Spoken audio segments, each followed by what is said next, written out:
नमस्कार, मी एकनाथ वाघमोडे। आता आपण आलो आहोत दहिवडी गोंदवले रोडवर।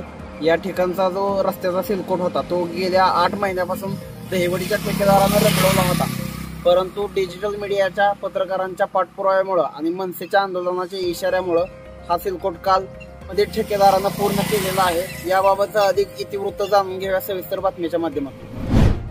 मनसेच्या आंदोलनाचा इशारा आणि डिजिटल मीडियाच्या सातत्यपूर्ण पाठपुराव्यामुळे ठेकेदाराला 8 महिन्यानंतर आली जाग।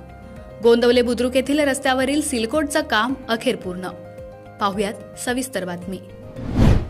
माण तालुक्यातील गोंदवले बुद्रुक येथे दहिवडीच्या ठेकेदारानं रस्त्याचं काम सार्वजनिक बांधकाम विभागाच्या अंतर्गत केलं खरं, मात्र गेले 8 महिन्यापासून त्यानं रस्त्यावर सिलकोट केला नव्हता।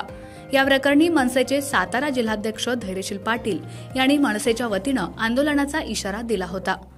या इशाऱ्यानंतर माण तालुका डिजिटल मीडियाच्या पत्रकारांच्या सातत्यपूर्ण पाठपुराव्यामुळे ठेकेदाराला 8 महिन्यानंतर जाग आली असून त्यानं हे सिलकोटचं काम सोमवार दिनांक 15 जून 2024 रोजी पूर्ण केलं।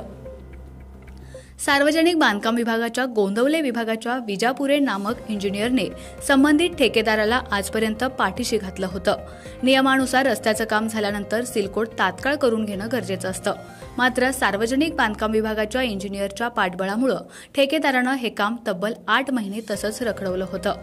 याबाबत सार्वजनिक बांधकाम विभागाचे दहिवडी शाखेचे उपअभियंता RK पवार यांच्याशी संपर्क साधला असता त्यांनी संबंधित ठेकेदारास फोनवरून तात्काळ सूचना देत काहीही झालं तरी 2 दिवसात रस्त्याच्या सिलकोटचं काम पूर्ण व्हायला पाहिजे असा आदेश दिला।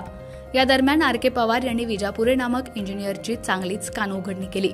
यानंतर दुसऱ्या दिवशी दहिवडीच्या ठेकेदारानं आपली सगळी यंत्रणा कामाला लावत रस्त्यावरील सिलकोटचं काम पूर्ण केलं।